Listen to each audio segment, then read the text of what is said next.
খেলাটার নাম PUBG game. কয়টা লোক লাগে পাবজি গেমে? কয়টা লাগে? কয়টা লোক লাগে পাবজি গেম খেলতে? 4টা লোক লাগে। একটা লোক শামসির, একটা লোক কালীচক রানিং ট্রোলার, আর একটা ফারাক্কার, আর একটা ধুলিয়ানের। 4 বাপ বাটা মিলে গুলি মারামারি শুরু করলো। ই কয়টা মিলিটারি মারলে? বলছে 12টা। তুই কয়টা মেরেছিস? বলছে 18টা। ওই কয়টা মেরেছে? তো 22টা। আর এর ভিতরে আবার হারাজিতা আছে। মাঝে মাঝে আপনার বেটা রাত 11টার সময় ঘরের ভিতরে চিল্লে ওঠে, ইয়া ইয়া মানে কি? মেরে দিয়েছি বিরোধী দলকে, ধরাশায়ী করে দিয়েছি, আমি জিতে গেছি, ইয়া। কপালে জুতা মারি তোর আমি। করতে করতে করতে করতে এই টানা ওই টানা, আর দুটা বুড়া আঙুল স্প্রিং এর মতো দৌড়াচ্ছে, এমনি করে দৌড়াতে দৌড়াতে দৌড়াতে দৌড়াতে এই কুলাঙ্গারের দিমাগ এত নষ্ট হচ্ছে। করতে করতে করতে করতে রাত যখন 2টা 2:30টা হচ্ছে, তখন ঘুম চাপছে। তখন ঘুমাইলো। তো এই এজাবুলের বেটা জমশেদ ঘুমে দোয়া জানে না, জানে? যদি ওকে পুছ করেন, এখন যায় তোকে জামাই দেখতে এসছি, তোকে জামাই হিসাবে দেখতে এসছি, ঘুম যাওয়া দোয়াটা কহতো বাজি। তখন বলছে আল্লাহ নাউজুবিল্লাহ খুব সল খাওয়া এসে আনকার মতন আনকা কথা বলবে। দোয়া জানে না, বিনা দোয়াতে শুয়ে গেল। বিনা দোয়াতে যে শুয়ে গেল, লোকটা সুন্নাতের খেলাপ করলো। অথচ নবীজি বলছেন আপনাকে যখন বিছানায় যেতে হবে তখন আপনাকে দোয়া পড়ে বিছানায় যেতে হবে। আল্লাহুম্মা বিইসমিকা আমুতু ওয়া আহিয়া। শতকরা 80টা যুবক ছেলেরা এ দোয়া জানে না আর দোয়া পড়ে ঘুমায় না। শতকরা 70টা বেটি ছেলে এই দোয়া জানে না আর দোয়া পড়ে ঘুমায় না। তার থেকে বড় দোয়াটা পড়ো, আর পড়ার পরে ডান হাতখানা এই তালুটাকে এমনি করে ডান গালের উপরে রাখো, আর বালিশের উপরে এমনি করে রেখে দাও। আর দেওয়ার পর আর একটা দোয়া আছে, আল্লাহুম্মা কিনি আযাবাকা ইয়াউমা তাবআসু ইবাদাকা। এই কথাটা বলে তুমি যদি ঘুমিয়ে যাও, কিয়ামতের দিন তোমার পা নড়বড় নড়বড় করবে না। তোমাকে আল্লাহ রাব্বুল আলামিন মজবুত করে দাঁড় করিয়ে রাখবেন হাসরের মাঠে, হিসাব নিকাশ হওয়া পর্যন্ত তোমার ভিতরে ভয় বলে কিছু থাকবে না। বলছি ওটা দোয়া বাদ দাও মৌলভী সাহেব, যেটা কাজের সেটাই তো জানি না, আর ওইটা তো ভালো আরও অনেক ঝামেলার কথা। দোয়া পড়লো না, রাতে স্বপন দেখেছে খারাপ স্বপন। খারাপ স্বপন যদি মুমিনেরা দেখে তো চট করে চোখ খুলবে, বাম দিকে থু থু থু থু থু কবর করে 3 বার, আর দিয়ে কি পড়বে? আউযু বিল্লাহি মিনাশ শাইতানির রাজিম। তাহলে পরে এটা একটা জিকির হলো, এটা কোরআনের আয়াত। আর এই জল বড়া সাপ খারাপ স্বপন দেখলো, কেউ গুলি মেরে দিল, ওকে চিৎকার করে হলো, ফের ঘুমিয়ে গেল, আর মুখ দিয়ে জিকির বের হলো না। আপনি যদি পেশাব করতে উঠেন রাত্রি 2টার সময়, তো আমি মানুষ, আমাকে একবার বাইরে যেতেই হবে। বাইরে যদি আমি যাই তো একটা ইস্তিনজাতে যাওয়ার দোয়া পড়বো, ওখান থেকে বেরিয়ে আসি তো গোফরানাকা বলবো, আমার মুখ দিয়ে জিকির বের হলো, তাহলে আমি জিন্দা মানুষ।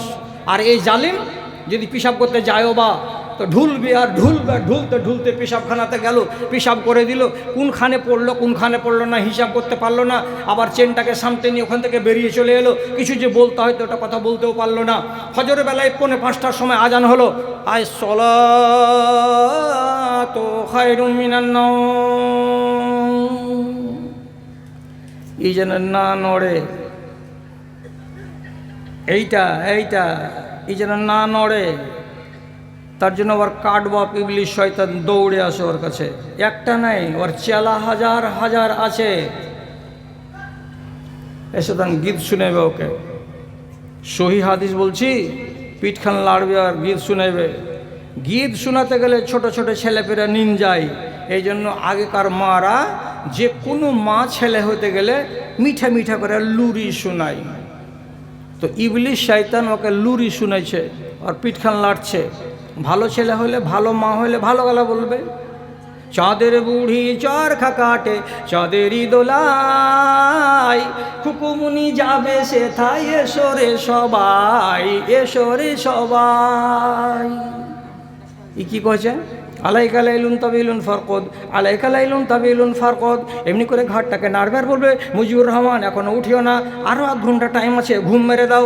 আলাইকা লাইলুন তাবিলুন ফারকদ, আমিনা বিবি উঠিও না, এখনও আধা ঘন্টা টাইম আছে, 1 পাড়ন ঘুম মেরে দাও। এমনি করে ঘাট নেড়ে নেড়ে পিঠ নেড়ে নেড়ে ওকে আসল ঘুমের ভেতরে ডুবিয়ে রাখলো।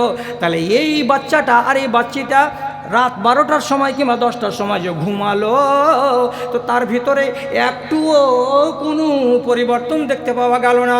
তো মরা কুকুর যেমন হিলেনি নড়েনি, তেমনি মানুষের বাচ্চা সারাটা 8 ঘন্টার রাতে কোনো রকমের হিলা নড়া করেনি।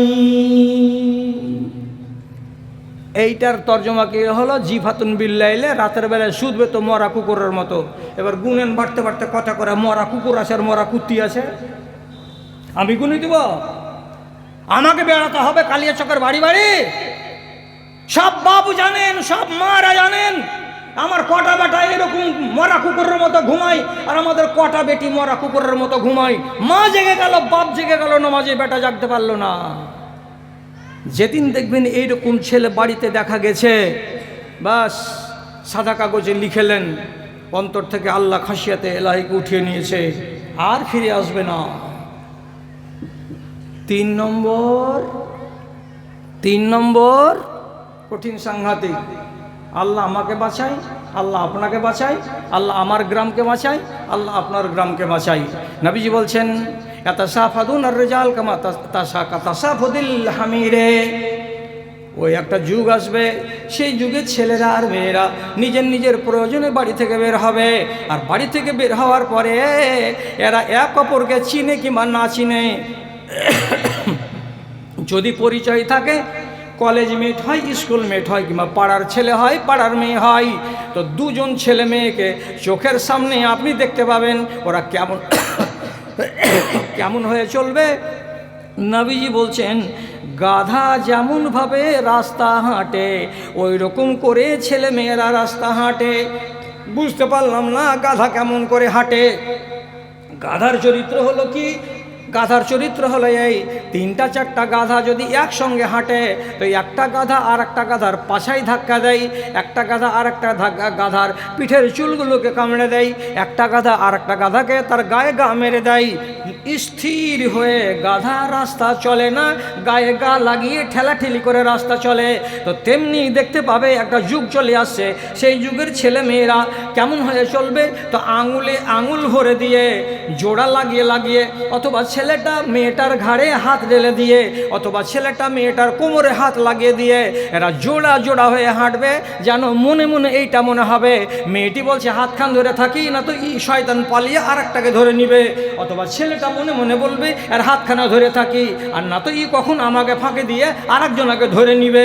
এই জন্য বাজারে যখন যাবে তারা হাত ভরাভরি করে, ঘাড় ধরাধরি করে রাস্তা হাঁটবে। চোখের সামনে দেখতে পাবে মসজিদের ইমাম বলছে ডন্ট কেয়ার মৌলানা, চোখের সামনে দেখতে পাবে নিজের দাদাকে চাচাকে বলে ডন্ট কেয়ার দাদা। তোমাদের যুগ ছিল বন্ধাত্মার যুগ, আমাদের যুগ হলো মডার্ন যুগ। এই যুগের মানুষেরা এই রকম করেই চলে, কাজে তেরছাড় নজর করে দেখতে হবে না, এটাকে হজম করে নাও। আপনাদের বাড়ি তো বাজারে নেই, কোনো মানুষের যদি শখ থাকে তো 2 বেলা খাদ্য দেবো। শামসিতে আমার বাড়িতে থাকেন, সকালবেলায় দেখতে পাবেন বোরখা গায়ে দিয়ে আছে, আর একটা ছেলের আঙুল এমনি করে আঙুল ভরে হাঁটছে, দেখে মনে হচ্ছে কি যে কোন থেকে আসামি ধরে নিয়ে এলো। হায় হায় হায় হায় হায়, কে হলো এটা তোমার? কইছে আমাদের গ্রামেরই ছেলে, এক জায়গাতে গেছিলাম, বাড়ি আসছি তো হাত ধরে ধরে হাঁটছি যে ও যেন পড়ে না যায়, আমি যেন না পড়ে যাই। খুব ভালো কথা। যেদিন দেখতে পাবেন এইগুলো হচ্ছে চোখের সামনে, তাহলে এই যে আপনাকে 3টা লক্ষণ বললাম, আপনাকে মেনে নিতে হবে যে রাসূলুল্লাহর ওই হাদিস, মানুষের দিল থেকে ঈমান বেরিয়ে গেছে, আল্লাহর ভয় বেরিয়ে গেছে, এটা প্রমাণিত। আর 4 নম্বরেরটাকে যদি বলি তো আমাকে স্টেজ থেকে নেমে আমার ট্যাক্সি পর্যন্ত যেতে দিবেন। এত সাংঘাতিক 4 নম্বরটা। ওই কী 4 নম্বরটা সাংঘাতিক?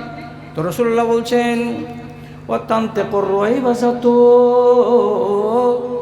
গ্রামের ভেতরে অনেক শিক্ষিত লোক থাকবে, অনেক বিদ্যা বুদ্ধিওয়ালা লোক থাকবে, কিন্তু সেই যুগে এমন এমন মানুষকে দায়িত্ব দেওয়া হবে যে মানুষগুলার পেটে যদি 10 বার কিল মারা যায় পিছন দিক দিয়ে হাওয়া বের হবে, কিন্তু মুখ দিয়ে একটা বাণী বের হবে না। এমন অযোগ্য আর এমন অজ্ঞ, এমন নরাধাম, এইরকম একটা মানুষকে সমাজের দায়িত্ব দিয়ে দেওয়া হবে।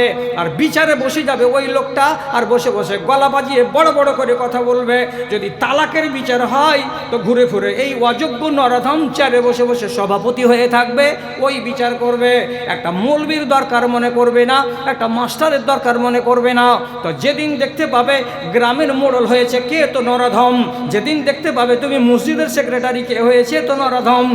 যেদিন তুমি দেখতে পাবে মাদ্রাসার সেক্রেটারি হয়েছে কে, তো একবারে অশিক্ষিত ওয়াজও একবারে নিরেট বোকা মূর্খ। যেদিন তুমি দেখতে পাবে যে তোমার দেশের মোড়লি করে বেড়াচ্ছে, বিচার সালিশ করে বেড়াচ্ছে কারা, কোন লোকটা, তো যে লোকটার কাছে ডিগ্রি নাই, যে লোকটার কাছে বিদ্যা নাই, যে লোকটার কাছে বুদ্ধি নাই, শুধু ডনগিরি করে বেড়ায়। আর এমন মানুষগুলো যেদিন সমাজের দায়িত্ব পেয়ে যাবে, তোমাকে জানতে হবে সমাজের ধ্বজাতে কিছু আর বাকি নাই। আল্লাহ রাব্বুল আলামিন দেশের মানুষের অন্তর থেকে তার ভয় কেটে টেনে নিবে। সমাজের ভার কাঁধে লইয়াছে, সমাজের ভার কাঁধে লইয়াছে গায়ের গুন্ডা যারা। 2 নম্বর যাদের জাত পরিচিতি, 1 নম্বর আজ তারা, 1 নম্বর আজ তারা। কোরআন হাদিস যত বসে করিয়াছে, কোরআন হাদিস যত বসে করিয়াছে, খোঁজ কাজীর লইল না। শত হাঁক দিলেও অচেতন জাতি, কেউ চেতন হইল না রে, কেউ চেতন হইল না। যেদিন দেখবেন এই হালাত, সেদিন বলবেন ভারত মরে গেছে। আর চিলিয়ে চেঁচিয়ে লাভ নাই। গাড়ি ওয়াজ শুনবেন, কিছুই ফল হবে না। পাপ করবে, খুশি মনে বাড়ি গিয়ে রাত কাটাবে, নির্দ্বিধায়, একবার অনুশোচনা করবে না। বাজারে যাবে, মিথ্যা কথা বলে হারাম মাল কামাই করে বাড়ি চলে আসবে, একবার ওর দিলটা কাঁপবে না। জি, পরিস্থিতিটা এরকম দাঁড়িয়ে যাবে। মানবতা বিলাপ করে কেঁদে কেঁদে কয়, মানবতা বিলাপ করে কেঁদে কেঁদে কয়, মানুষ যারা মরে গেছে এরা মানুষ নয় রে, এরা মানুষ নয়। মানব রূপে বেঁচে আছে অমানুষের দল। আর কতদিন থাকবি বসে ওরে নাদান বল, হাহাকারকে মুছে দিতে আমার সাথে চল, তোরা আমার সাথে চল। পানির দামে রক্ত বিকায় জ্ঞানীদের দেশে, পানির দামে রক্ত বিকায় জ্ঞানীদের দেশে। গরিবেরা ধনীরা সব ধনী হলো, গরিব চুষে চুষে রে, গরিব চুষে চুষে। চল দুনিয়াকে পাল্টে দিয়ে দেখাই বাহুর বল, সে ও দুনিয়াতে মানুষ হয়ে কেন এলি বল। দুর্নীতিতে ভরে যাবে জি দাদা, সুনীতি থাকবে না, একটা হাদিস বানা লোক থাকবে না। যেটা কাজ করবে এই যুগের লোক সেই যুগের লোক, সবটাই দেখবেন হাদিসের উল্টা। তাহলে জেনে নিতে হবে যে মানুষের অন্তরে আল্লাহর ভীতি নাই। বহু দেখতে যাবে, দেখার দিন 6টা ছেলে, পাক্কা নাজায়েজ কাজ। দেখার 3 দিন পরে বায়না করতে যাবে, বায়না করার কথা হাদিসে লেখা নাই। 1 মাস পরে বিয়ে নিয়ে যাবে, তো 14খান বোলেরো, 150টা বরযাত্রী, 30টা যুবতী বেটি ছেলে, একটাও হাদিসে নাই। বেটি ছেলেটাকে মোহর যতটি পারো দাও, যেটি পারবে না সেটা আগামী দিনে দিয়ে দিও, এটা হলো সুন্নাত। কিন্তু বেটা ছেলে বলছে আগে আমার মোহরটা দাও 2,80,000, তাহলে তোমার বেটিকে বিয়ে করবো না তো করবো না। এটা পাক্কা হারাম। শ্বশুর বাড়ি খেয়ে আসবে 150 জন লোককে নিয়ে গিয়ে, ওটা হলো কাটবা, ওর মালের উপরে ময়া নাই। তারপরের দিন রান্নু চকে যেদিন ওর বাপের বাড়ি ভোজ হবে, তো 250 লোককে ভোজ খাইয়ে দেওয়ার পরে টেবিলে মুহুরিল বসিয়ে ঘাড়ে মশিনা গুইলা টাকা আদায় করবে, আমার বাপের ধানের দাম আছে। পাক্কা হারামি কাজ। বউ করে নিয়ে এসেছেন বাড়িতে, বউটা হলো আপনার বাড়ির আমানত। আমানতকে বউটাকে ঘরের 4 দেওয়ারির মধ্যে রাখো, এর উপরে যেন মুচি ধুবি চামার ধোপা কামার কাউরি নজর যেন না পড়ে। আপনি বউ করে নিয়ে এসেছেন, সকালবেলায় বাহির বারান্দাতে বসিয়ে রেখেছেন। 1.5 ভরি হার দিয়েছি, হারের লকেটখানা বউটার এই বুকের মাঝখান পর্যন্ত ঝুলছে। শাশুড়ি এসে কয়েছে, রহিমাকে এখানকার কাপড়খান একটু হটিয়ে থো, হারখান যেন গোটাই দেখা যায়। এত দূর পর্যন্ত হার দেখাবার জন্য বৌমা বুক খুলে বসে আছে। মুসলমানের বাড়িতে মুসলমানের বেটিরা ওড়নি মাথায় দেয় না, একটা পেতনি লাল কাপড় মাথায় দিয়ে আছে, ওকে বলছে চুন্নি। চুন্নি না কি কয়েছে? হ্যাঁ কি কয়? চুন্নি। যে চুন্নির মাথায় চুন্নি মাথায় দেওয়া আছে, কিন্তু ধর্মের চোর কাজে এই চুন্নি মাথায় দিয়ে রেখেছে। আর আপনার আর আমার মতো দুটো ভালো মানুষ এসে যে দেখবে, দেখে দুয়া দিবে, ও দুয়া দেওয়ার কেউ নাই। চোখ দিয়ে দেখে নিল কত বড় ব্লাউজের গলা, চোখ দিয়ে দেখে দিল ব্লাউজ 16 ইঞ্চি ঝুল না 8 ইঞ্চি ঝুল। মেয়েটার গলা টলা দেখে নিল, যেগুলো দেখা সম্পূর্ণ হারাম। 200টা টাকা দিল, বাইরে এসে গল্প করে করে বলছে মহিউদ্দিন ছেলেটা হোঁচলা, কিন্তু বহুটা খুব সুন্দর পেয়েছে, ভালো দোয়া দিয়েছিলাম। একটা এগুলো জায়েজ আছে, একটাও জায়েজ নাই। রসুল কি বলছেন? ইন্না আজামান নিকাহে বারকাতান আইসারহু মৌনা। তোমার বিয়েতে যত কম খরচ করবে তত বরকত দেওয়া হবে। এবার আপনি বলবেন, মৌলভী সাহেব তোমাদের কমন সেন্স কম হয়তো, 4 তলা বাড়ি আমার, কোটি কোটি টাকার কারবার, তা আমি কম খরচ করব শুধু বরকত নেওয়ার জন্য? জি না, আপনাকে বলিনি। আপনাকে আল্লাহ তাআলা যতটি আওকত দিয়েছে সে অনুযায়ী করুন, গুনাহগার হবেন না। আর যে ছেলেটা মাঠে হাঁকতে গেলে ওর গুহে মাসি বসে না, ও যদি কহে 12খান বোলেরো কার নিয়ে যাব, ওর কপালে জুতো মারেন। কোনটা ছেলে বর্তমান জামানাতে প্যান্ডেল না বানিয়ে আর রাতের বেলায় ডিজে না বাজিয়ে 12খানা বোলেরো নিয়ে আর 1খানা বোলেরোকে ফুল দিয়ে সাজিয়ে বিয়ে করতে যায়? একটা হাত তুলে বলো তো আমি বিয়ে করেছি এরকম করে। আচ্ছা, একটাও পাওয়া যাবে না। কেউ এরকম করে বিয়ে করে না।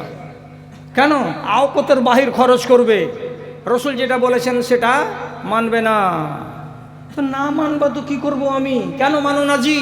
না মানার কারণ হলো যে ভিতরে আল্লাহর দেওয়া ওই ভয়টা নেই, হাদিস মানার মানসিকতা নেই, কোরআন মানার মানসিকতা নেই। আমরা এমন যুগে এখন পা দিয়েছি। সহি কথা বলছি, মানো তো মানো না তো পা দিয়ে আসা না। হযরত আলী বিয়ে করেছিলেন মসজিদের ভিতরে, লোক ছিল মোট 4টা। রসুল ছিলেন, আলী ছিল, হযরত আবু বকর সিদ্দিক ছিলেন, হযরত উমর ফারুক ছিলেন, আর রাসূলুল্লাহর গোলাম। 5টা মানুষের ভেতরে একটা মেয়ের বাবা আর একটা জামাই। বাঁচলো কয়টা? তো 3টা লোকের মৌজুদগিতে বিয়ে হলো। কার? তো ফাতেমার। ফাতেমা কেমন দরের মেয়ে ছিল? তো রাসূলুল্লাহ বলেছেন জান্নাতি মহিলাদের ভেতরে আমার বেটি ফাতেমা হলো সমগ্র জান্নাতি মেয়েদের নেত্রী বা সরদারনি। তো জান্নাতি মেয়েদের যেই মহিলা নেত্রী, সেই মহিলার বিয়েতে বরযাত্রী কয়টা? 3টা। আর আপনার বেটা দিল্লিতে পাইলিংয়ের কাজ করে, তার বরযাত্রী কয়টা? তো 100টা। আল্লাহর কসম, বরযাত্রী হাদিসে নাই। যতদিন পর্যন্ত এটা বন্ধ না হবে ততদিন পর্যন্ত আপনি হাদিসকে বুড়ো আঙুল দেখাতেই থাকলেন, আপনার সংসারে বরকত হবে না, আপনার দিন বৃদ্ধি পাবে না। রাবিয়া বাসারি এমন একজন লোক, সে বলছে রসুল বলছেন বিয়ে করবে না? করব। আমি গরিব মানুষকে বেটি দিবে। আবার আরেকদিন তখন রসুল বলছেন বিয়ে করবা রাবিয়া? যে করব। কোথায় বিয়ে হবে? আমি তো গরিব মানুষ।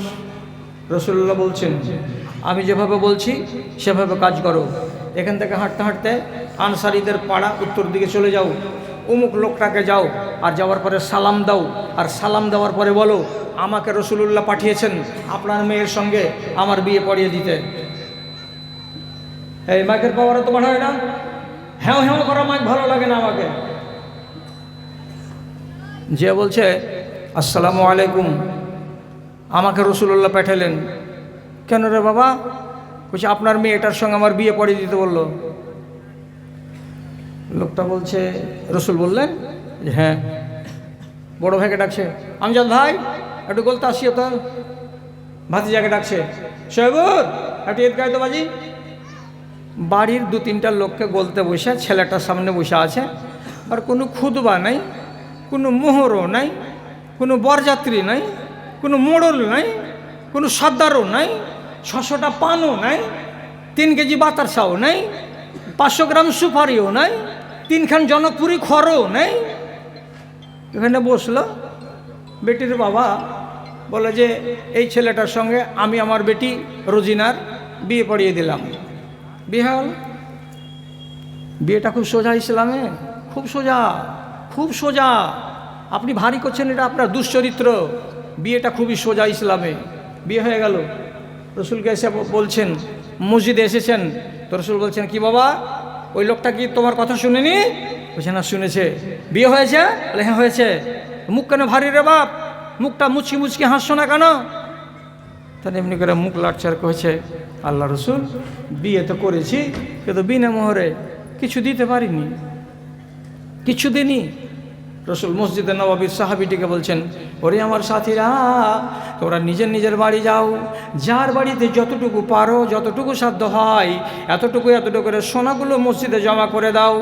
কেউ বাড়ি গেল যে একটা জবের দানার সমান সোনা আনলো, কেউ একটা মোটরের দানার সমান সোনা আনলো, কেউ একটা গমের দানার সমান সোনা আনলো।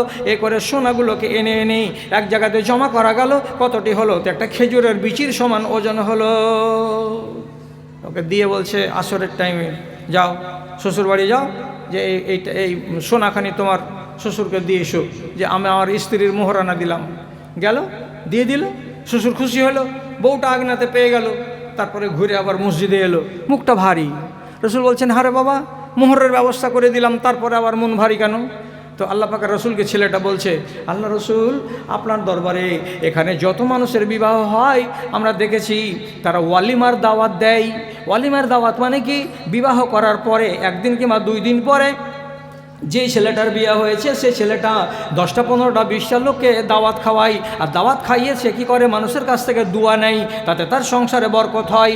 এই জন্য এটাকে ওয়ালিমা বলা হয়। তো আমার যে বিয়ে হয়েছে, আমি গরিব মানুষ, তো মোহর তো আপনারাই দিলেন, আর লোকটা তো বিনা টাকায় বিয়ে করে দিয়ে দিয়েছে।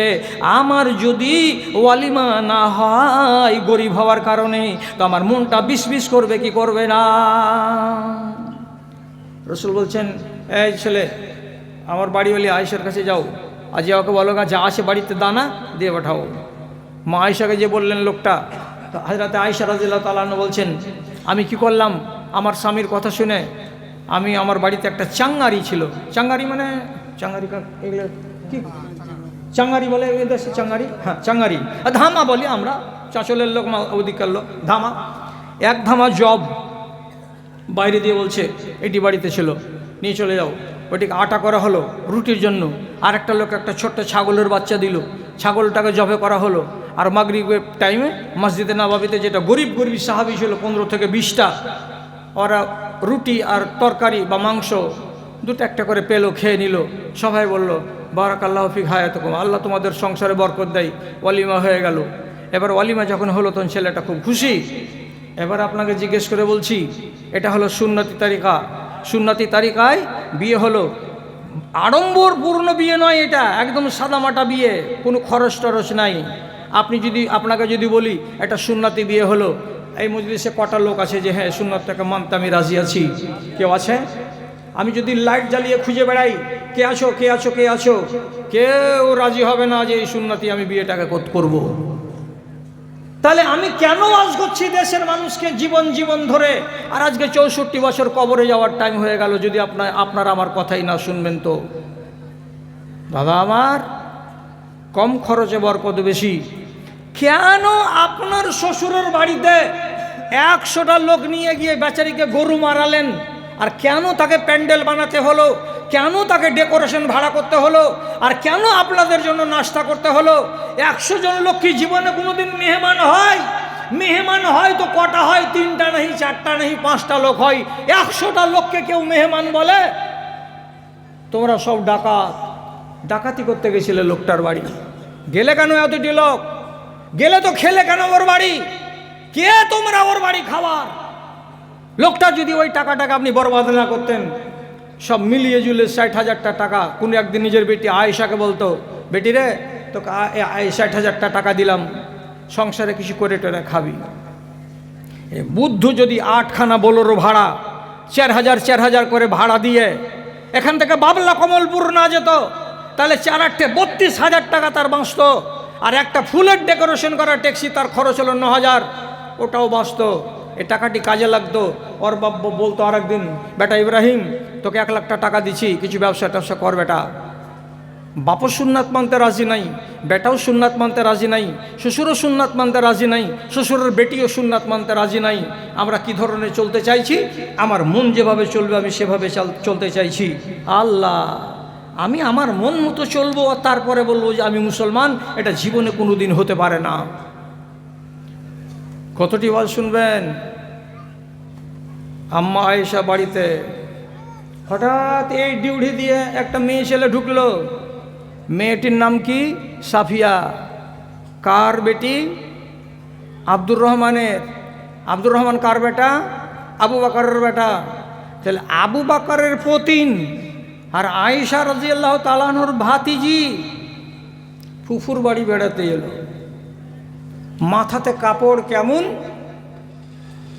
আম্মা আয়েশা বর্ণনা করছেন, সহি হাদিস, একটুকাও জাল নয়, সবখানি সহি বলছি। কি? ওয়ালাইহা খিমারুন রাকিকুন ইয়াশফুদুনহা। ভাতিজির মাথাতে একটা ওড়নি আছে, ওড়নিটা এত পাতল, এত পাতল, এত পাতল যে ওড়নি দিয়ে তার নিজের ভাতিজির ঘাড় দেখা যাচ্ছে, গলা দেখা যাচ্ছে, এত পাতল ওড়নি চাপিয়ে আছে। আম্মা আয়েশা জোর করে রেখে বলছেন, শুনে এখানে, এদিকে আয়। ভাতিজি থরথর করে কাঁপতে কাঁপতে ফুফুর সামনে খাড়া হয়েছে। ফাখাযাতহা ফাশাক্কাতহা। আম্মা আয়েশা করলেন কি? ভাতিজির মাথা থেকে পাতল ওড়নিটাকে টেনে নামিয়ে দিলেন, আর দেওয়ার পরে তাকে 2 টুকরো করে ফেড়ে দিলেন।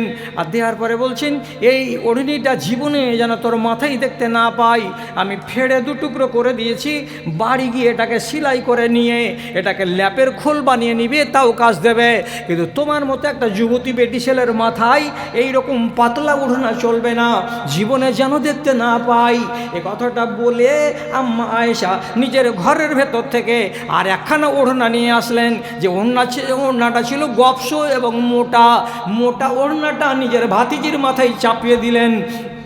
দেওয়ার পরে বলছেন, এই ওড়নাটা পরেই তুমি বাইরে যাবে, আর এই ওড়নাটা পরেই তুমি তোমার কাজের জন্য আসবে। এছাড়া তোমার কাঁধে যেন জীবনে কোনো দিন পাতল ওড়না দেখতে না পাই। কেন রে ভাতিজি, কেন রে, কেন রে? এই জন্য করলাম রে ভাতিজি, একটা নারী যদি জান্নাতে যেতে চায় তো তার 1 নম্বর শর্ত হলো কি? তাকে পরেশগার হওয়ার জন্য শর্ত হলো কি? তো তাকে পর্দানাসীন হতে হবে। নারী যদি পর্দানাসীন না হয়, তাহলে তার নমাজও কাম দেবে না, তার রোজাও কাম দেবে না, তার কোনোই ইবাদত কাম দেবে না। এই জন্য নবীজি কড়া করে হাদিসে বলেছেন, কোনো রমণী যদি পর্দা না করে আর কোনো রমণী যদি পাতল কাপড় পরে পরে চলে, তাহলে এই রমণী আল্লাহর জান্নাত তো যাবেই না, আল্লাহর জান্নাতের সেন্টও পাবে না। কত দূর থেকে? তো 40 বছরের রাস্তা থেকে। নমাজ পড়লাম, পর্দা করলাম না, জান্নাত হাতছাড়া। এই জন্য সকল মুহাদ্দিসিন বলেছেন, একটা নারী যদি পর্দা না করতে শিখে তাহলে ওকে আগে পর্দা শিখাও, তারপরে নমাজ পড়তে বলো। কেন? যে বিনা পর্দা করে কোনো রমণী যদি এই কাজ করে তাহলে ইবাদতগুলো কবুল হবে না, তার কাজ দেবে না। কত শিখায়, কতটি জিনিস আপনাকে আর শিখাতে হবে। বন্ধুরা আমার, এইভাবে বলে বলে বলে বলে আমি আমার কওমকে এত সজাগ সচেতন করে দিয়েছি, কিন্তু শুধু একটি মাত্র দোষ হলো আপনার আর আমার মাঝখানে, এই আমাদের কোনো জিনিসের অভাব নাই, শুধু একটা জিনিসের অভাব আছে, যে আমরা মানতে পারি না, আমরা মানতে রাজি নই। আর সাহাবীদের চরিত্র হলো কি? কোনো একটা কথা জানে না, আর যদি কেউ বলে দিল তো সাথে সাথে তখনই মেনে নিল। এটা হলো তাদের নীতি। দলিল প্রমাণ, রসুলের একটা হাদিস আছে। রসুল বলছেন, নি'মার রাজুল খুরাইম। আরে মদিনাতে একটা জুয়ান ছেলে আছে, তার নাম খুরাইম। খুরাইম ছেলেটা কত ভালো জি, যদি তার 2টা রোগ না থাকে। কথা বুঝেন? শেষ করে দিচ্ছি, লম্বা করবো না। খোরাইম ছেলেটা কত ভালো হতো যদি তার দুটো রোগ না থাকতো। কি দুটো রোগ? তো রাসূলুল্লাহ বলছেন, তুলো জুম্মতেহি ওয়া ইসবালু ইজারিহি, লোকটার ঘাড়ের চুলগুলো সুন্নাতি, যার নাম হলো জুম্মা। তো জুম্মা চুল ঘাড় বরাবর হয়ে থাকবে, ঘাড়ের উপরে চড়ে নিবে না। কিন্তু খোরাইম ছেলেটার ঘাড় পর্যন্ত তার সুন্নাতি চুলগুলো নেমে গেছে, আর এটা দেখতে মেয়েদের মতো মনে হচ্ছে, এটা ভালো স্বভাব নয়। একটা দোষ। 2 নম্বর, যদি খোরাইম ছেলেটার পায়জামাটার ঝুল 2 ইঞ্চি কমিয়ে দিত আর গোড়ালির উপরে করে নিত, আর তার ফুল প্যান্টটা যদি গোড়ালি পর্যন্ত ঝুলে না থাকতো, তাকে যদি 1.5 ইঞ্চি উপরে উঠিয়ে গোড়ালির বরাবর করে দিত বা তার থেকে 1 আঙুল উপরে করে দিত, তাহলে এই ছেলেটা কত ভালো হতো, কত ভালো হতো। ভালো হতে বাধা কয়টা? 2টা। ভালো হতে বাধা কয়টা? তো 2টা। ঘাড়ে চুল চড়ে গেছে বড় হয়ে, আর লুঙ্গি বা পাজামা গোড়ালির নিচে নেমে গেছে। এই 2টা স্বভাব যদি ছেড়ে দেয়, তাহলে পরে ছেলেটা কত ভালো। হাদিসটা 15 দিন পরে এর ওর মাথা দিয়ে মুখ দিয়ে পৌঁছে গেল কার কাছে? খোরাইমের কাছে। খোরাইম তখন সার্টিফাই করে বলছে, হাজিহি কালান নবী সাল্লাল্লাহু আলাইহি সাল্লাম হা কাজা, এইভাবে কি রাসূলুল্লাহ বলেছেন, তুমি শুনেছ? বলছে, হ্যাঁ আমি শুনেছি, আল্লাহ পাক রাসূল এভাবে বলেছেন। যেমন কথাটা বলা, ও তো বলতে পারত, সোমবারের দিন ঠিক করে নিব, আজকে হলো বুধবার, তাহলে বৃহস্পতিবার, শুক্রবার, শনিবার, রোববার, সোমবার, 4 দিন টাইম নিবে না। ওটা করলো না, সাথে সাথে দৌড়ে গেল বাড়ির দিকে, আর বাড়ির দিকে দৌড়ে গিয়ে ফাঁকা যা সুফরাতান একটা চাকু নিল, তেজ চাকু, পরকে না ডেকে নিজে নিজেই ঘাড়ের চুলগুলোকে কেটে ছোট করে নিল, আর তারপরে নিজের পায়জামাটাকে খুললো, আর খোলার পরে তাকে 2 ইঞ্চি কেটে নিল, আর নেওয়ার পরে তাকে গোড়ালির উপরে উঠিয়ে দিল। যখন 2টা সংশোধন তার হয়ে গেল, তখন নিজে নিজেই বলছে, বাহারে খোরাইম, বাহারে খোরাইম, আহারে খোরাইম, আহারে খোরাইম, তোমার মতো ছেলেটা কত সুন্দর ছেলে, যার ভেতরে একটাও দোষ নাই, একটাও দোষ নাই। ভুল দেখতে পাওয়া গেল, জোহরক্তে বললে তা আসরক্তে মেনে নিল। আর আজ যদি আপনার ভেতরে কোনো ভুল দেখতে পাই, আর আপনাকে যদি আমি সাবধান সজাগ করি, আপনি বলবেন, এবার ওয়াজ করে যাও, আগামী বছর আসিও, তারপরে তখন দেখবো ভেবে চিন্তা। কতদিন সময় নেবেন? মাত্র 1 বছর। তাতেও বদলে যাবেন কি? তাতেও হয়তো বদলিবেন কেনা তার কোনো গ্যারেন্টি নাই। তো ভাই জানেরা, গোড়াতে বলেছিলাম, যারা আল্লাহর কথা শুনে আর শোনার পরে তা থেকে মুখ ফিরিয়ে নেয়, এদের মতো বড় অপরাধী আল্লাহর দুনিয়াতে আর কে আছে? আর কেউ নাই। অতএব এই অপরাধীদের সাজা, বদলা আমি চুকিয়ে নিতে পারি, এবং আল্লাহ তাআলা নিজে বলছেন যে আমি হলাম কি? বদলা চুকানেওয়ালা। আমাকে আটকাতে কেউ পারবে না। ওয়াজ করবো না, ওয়াজ তো শেষ। কিন্তু আল্লাহর কথাকে অস্বীকার করতে গেলে মুজরিমকে আমি ছেড়ে কথা বলবো না। এর উদাহরণ আপনাকে কি দিব? শেষ করে দিলাম ওয়াজ আর নাই, আমার ব্যাগ খালি। 1 নম্বর, ফেরাউনকে বলেছিল তার বিবি, সব কথা বলো কিন্তু নিজেকে আল্লাহ বলিও না, সব কথা বলো কিন্তু নিজেকে আল্লাহ বলিও না। এটা আল্লাহ তাআলা মাফ করবে না। দেশের মানুষও বলেছিল, কিন্তু সে কাউরি কথা শুনেনি, নিজেকে আল্লাহ বলেছিল। তা আল্লাহ বলার কালে এইভাবে যখন শেষ পর্যন্ত নবী মুসাকে ধাওয়া করে নীল নদীর ওপার যাচ্ছিল, তা আল্লাহ রাস্তা বানিয়েছিলেন নীল নদীতে কার জন্য? তো মুসার জন্য। আর ওই রাস্তাতে নেমে গেল মিলিটারিদেরকে নিয়ে, আর নামার আগে দুয়ারে দাঁড়িয়ে, গেটের কাছে দাঁড়িয়ে বলছে, এই মিশরের লোকেরা, তোরা তো ফেরাউনকে আজ পর্যন্ত চিনতে পারলি না, দেখ নীল নদী ফেরাউনকে আল্লাহ বলে মানে কি মানে না, রাস্তা তৈরি হয়ে আছে রে। আল্লাহ বলছে, যায় দেখ, তোর বাপের রাস্তা না তোর রাস্তা, নেমে দেখ। যেমনি নামলো মাঝখানে, পানি এক হয়ে গেল। যেমনি পানি এক হয়ে গেল, ডুবতে শুরু করলো, চুপুর চুপুর চুপুর চুপুর করে মরল। তো শেষ পর্যন্ত দম চলে গেল। দম যখন চলে গেল, তখন আল্লাহ তাআলা আসমান থেকে এবার জিবরিলকে পাঠাচ্ছেন। কেন পাঠাচ্ছেন? ওই মরবার টাইমে শয়তানের মুখ থেকে একটা কথা বেরিয়েছিল, কথাটা ভালো। কি কইছে কথাটা? আমানত বিল্লাজি আমানত বিহি বানু ইসরাঈল। আমি ওই রবের উপরে ঈমান আনলাম, যে রবের উপরে সমগ্র বানি ইসরাইল জাতি ঈমান এনেছে। আমি এতদিন আল্লাহ ছিলাম, আজকে রিজাইন দিয়ে দিলাম। আজ বলছে আর আল্লাহ নই। আল্লাহকে উপরে আসমানে যিনি আছেন সে। আল্লাহ তাআলা বলছেন জলদি মুখে কাদা ভর।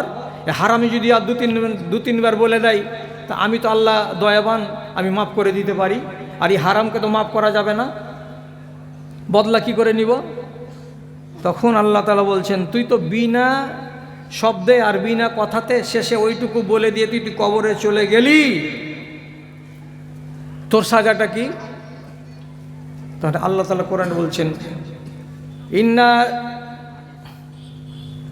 কি নুনজিকা বেবাদানিকা, আল্লাহ ভুলে গেল।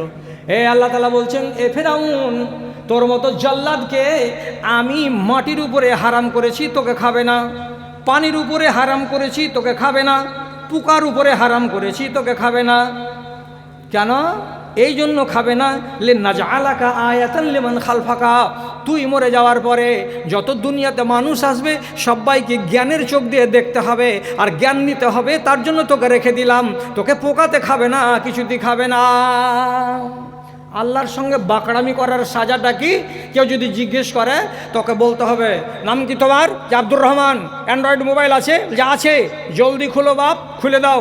খুলে দিলে দেওয়ার পরে মোবাইলকে বলে এমনি করে, গুগলকে খুলে দেওয়ার পরে ডেড বডি ফেরাউন। কি বললা? ফেরাউনের মরা লাশ। বলো, তোমার চোখের সামনে স্ক্রিনে মরা লাশ দেখতে পাবা। কাঁচের বাক্সতে ট্যাং ছেড়ে এমনি হয়ে পড়ে আছে, হাড় মাংস এখনো খাইনি পোকাতে, অমনি হয়ে আছে, দাঁত এমনি হয়ে বের করে রেখেছে। আল্লাহ কি বলছেন? ইন্না নুনাজ্জিকা বিবাদানিকা, তোর মতো খবিসকে আমি বাঁচিয়ে এইভাবেই রাখবো, পোকাই খাবে না, যাতে সারা জগতের লোক দেখে আর জ্ঞান পায় কি আল্লাহকে যারা বুড়ো আঙুল দেখাবে তার দুর্গতি এরকম হবে।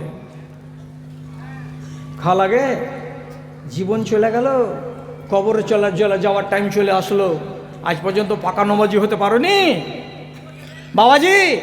আজ পর্যন্ত আপনি ইনসাফ করতে পারলেন না। ছেলেদের ভেতরে 2 নম্বরই করে চলেছেন, কবরে যাওয়ার কালে জাহান্নামের টিকিট নিয়ে মরবেন।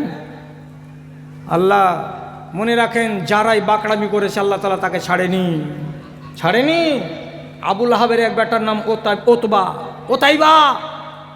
রাগের জ্বালাতে যখন তাব্বাত ইয়াদা আবি লাহাব এই সূরাটা নাজিল হলো, তখন আবুল আহাব আর 2 বেটাকে ডেকে বলছে আমার বিরুদ্ধে কোরআনে সূরা এসেছে, আর তোরা আমার 2 বেটা, আর তোদের 2 জনের কাছে আছে নবী মুহাম্মাদের 2 বেটি। এই 2 বেটিকে বাড়ি থাকা না হাঁকালে আমি তোদের বাপ নই, তোরা আমার বেটা নোস।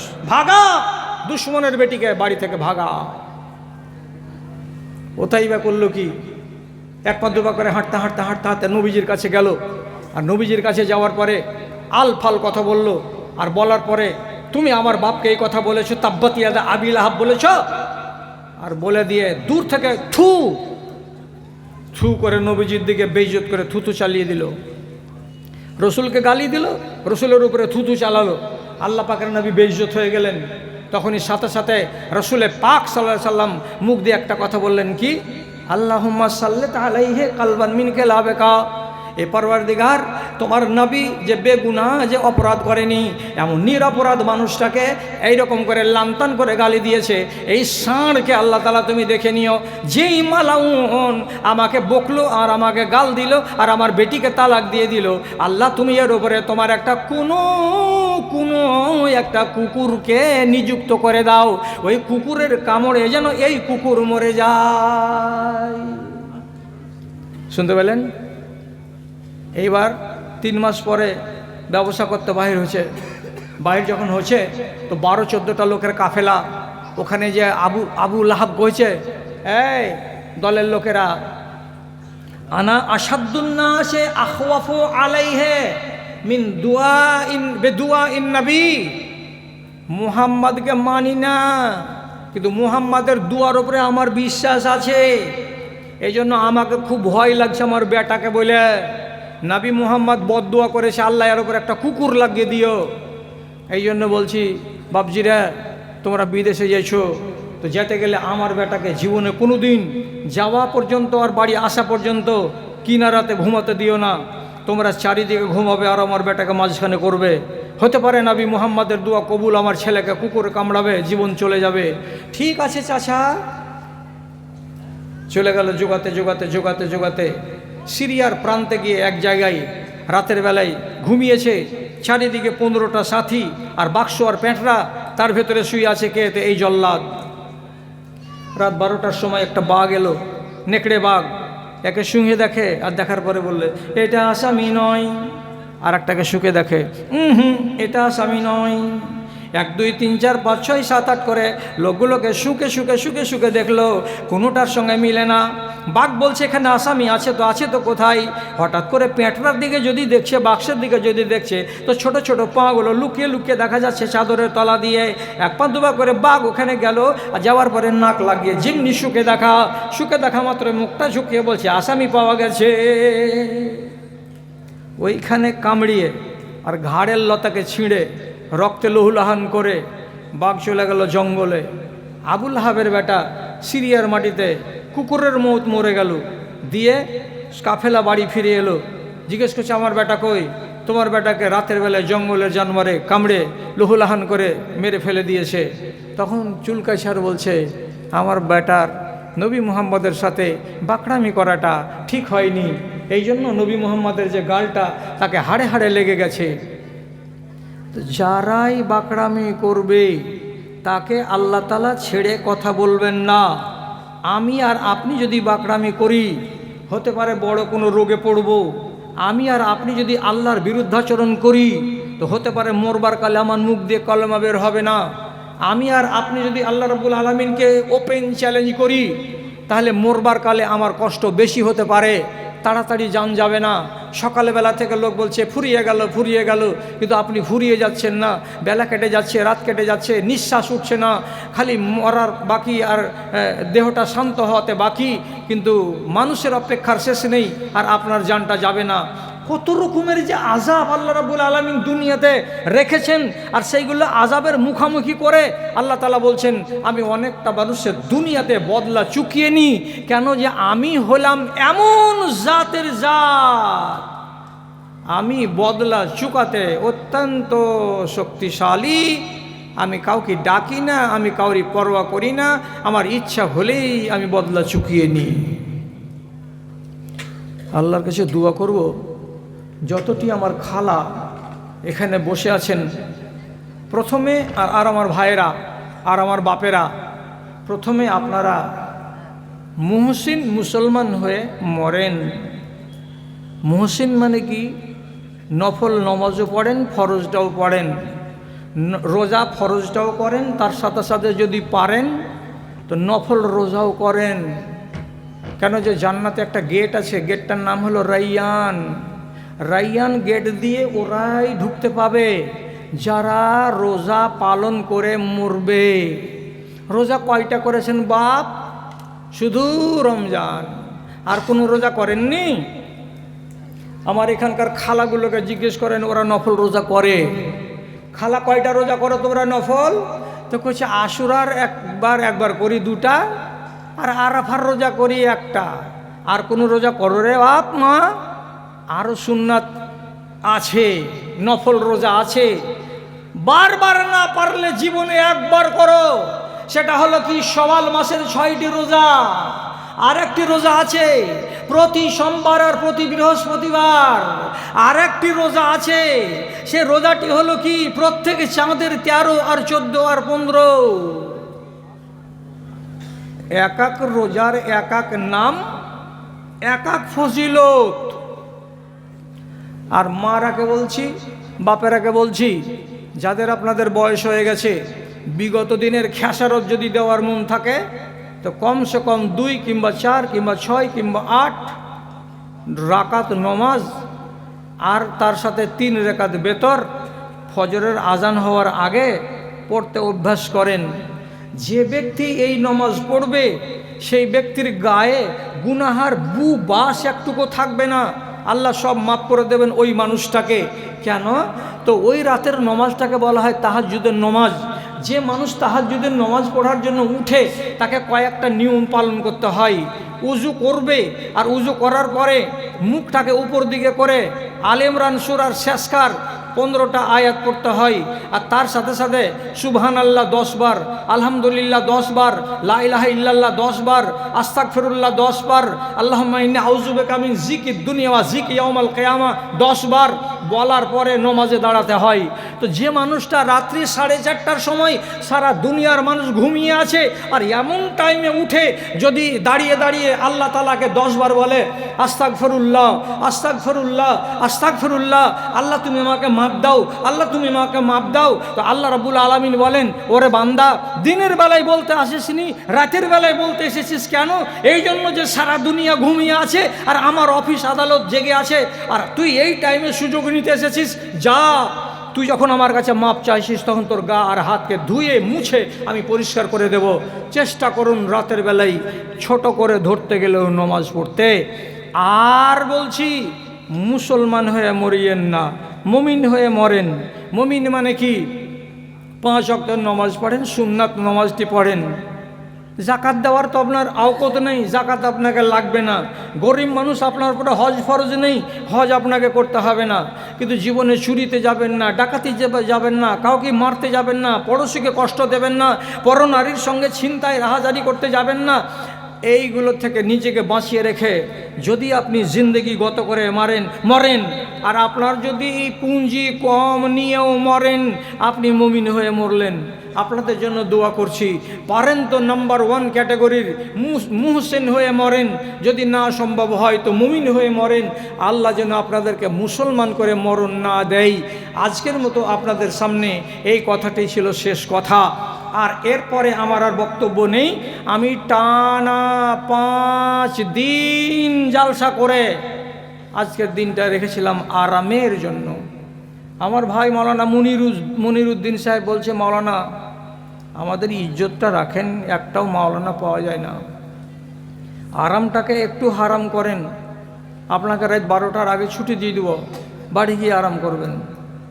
বকতে কয়টাতে শুরু করেছি, ঘড়ি বলছে 4 মিনিট কম 12টা। ঘড়ি বলার আগে আমি বুঝতে পারছি যে আমার 12টা বেজে গেছে। তা আপনাকে আর জ্বালাবো না, যতটি কথা বলার ছিল আমি বলে দিলাম। আগামী দিনে যদি বাঁচি তো যেটি কথা বাকি থেকে গেল আপনি আমাকে স্মরণ করাবেন, আমি আপনার জন্য সে কথাগুলো বলবো। শুধু এইটা আরজি জানালাম, মাদ্রাসা আপনাকে বাঁচাতে হবে। দান খুলে মাদ্রাসাকে, মন খুলে মাদ্রাসাকে দান দেবেন, আর মাদ্রাসার আপনি দরদি হয়ে বাঁচেন। 2 নম্বর কথা, এই সামনে গেট দেখতে পাচ্ছি, গেটটার বাম দিকে একখানা ছোট ট্যাক্সি খাড়ো আছে। ওই ট্যাক্সিটাতে এই বছরের একখানা কিতাব আপনাদের মতো মানুষের জন্য নিয়ে এসেছি, যারা সুন্নাতের দরদি তাদের। তার নাম কি? জান্নাতের একটি ভিআইপি গেট, রাইয়ান। 100 পাতার বইখানি, মাত্র 40টা টাকা। 3 জন বন্ধুতে মিলে চা পান খাবেন তো শেষ। ওই ট্যাক্সিটার কাছ থেকে যাবেন আর নিজের মা বেটির জন্য একখানা কিতাব নিয়ে নেবেন, পড়বে, সবাই উপকৃত হবে ইনশাআল্লাহ। ওই গোড়াটা দিয়ে যান আর নিয়ে নেন। টাকা আদায়। প্রশ্ন? আসসালামু আলাইকুম। সম্মানীয় শেখ, আমার প্রশ্ন, একটি মেয়ে পালিয়ে গিয়েছিল, এরপরও আমি ওই মেয়েটিকে বিয়ে করতে চাই, এটা কি জায়েজ? মেয়েটি পালিয়ে গেছিল, তো মেয়েটি কি কাউরির সাথে পালিয়ে গেছিল? শুধু পালিয়ে গেছিল, পালিয়েও জঙ্গিপুরে 2 দিন থেকে বাড়ি চলে এসছে, বিয়ে করা? আর যদি বলো যে কাউরির সাথে পালিয়ে গেছিল, তাহলে পালিয়ে গিয়ে থাকলে ওই মেয়েটি এখন শরীয়তের নজরে গুনাহগার। যেহেতু পালিয়ে গিয়ে যদি শারীরিক সম্পর্ক কায়েম করে থাকে আর ও যদি স্বীকার করে হ্যাঁ ওই ছেলেটার সাথে আমার শারীরিক সম্পর্ক হয়েছে, তাহলে তাকে অবিবাহিতা নারী হলে 100 কোড়া মারো, মেয়েটি পাক। আর ছেলেটার সাথে যদি বিয়ে হয়ে থাকে আর ওর বাবা যদি অনুমতি না দিয়ে থাকে, এটা বিয়ে হয়নি, সুতরাং ওই মেয়েটিকে তুমি বিয়ে করতে পারো, এতে কোনো দোষ নাই। তবে একটা কথা বলে দিচ্ছি, কি কথা? কোনো নারী যদি প্রকৃতি এমন হয় যে তার প্রবৃত্তিটাই হলো ব্যভিচারী, অর্থাৎ যাকে আমরা গাইয়া ভাষাতে বলি কি ছুঁচকি, কোনো বেটি ছেলে যদি ছুঁচকি হয়, তো তাহলে তোমার মতো একটা ভদ্র মানুষ যদি নমাজি হও, তো তাহলে ছুঁচকি বেটি ছেলেকে বিয়ে করতে যেও না। কেন? আল্লাহ তাআলা সূরা নূরে বলেছেন, আল খাবিসাত লিল খাবিসিন ওয়াল খাবিসুনা লিল খাবিসাত। পবিত্র ছেলেদের জন্য পবিত্র মেয়ে, আর অপবিত্র মেয়েদের ছেলেদের জন্য অপবিত্র ছেলে। আবার উল্টিয়ে পবিত্র মেয়েদের জন্য পবিত্র ছেলে আর অপবিত্র মেয়েদের জন্য অপবিত্র ছেলে আল্লাহর দুনিয়াতে মওজুদ আছে। বিয়ে হওয়া জায়েজ বটে, কিন্তু তুমি যদি শরীফ হও তা নিজেকে বাঁচিয়ে রাখো যে না আমি একে বিয়ে করব না। আর বিয়ে করতে গেলে বিয়ে করা জায়েজ। আল্লাহ আমাদের সবাইকে হেফাজত করুন, আল্লাহ তাআলা আমাদের গুনাহ খাতাকে মাফ দিন, আর আল্লাহ তাআলা আমাদের আগামী জীবনকে কল্যাণ করুন। আপনাদের জন্য এই সর্বাঙ্গীন সুখ শান্তি কামনা করে আজকের মতো এখানে ইতি টানছি। আল্লাহ হাফেজ। মায়েরা আর ভাইয়েরা গাড়ির ভিড় করে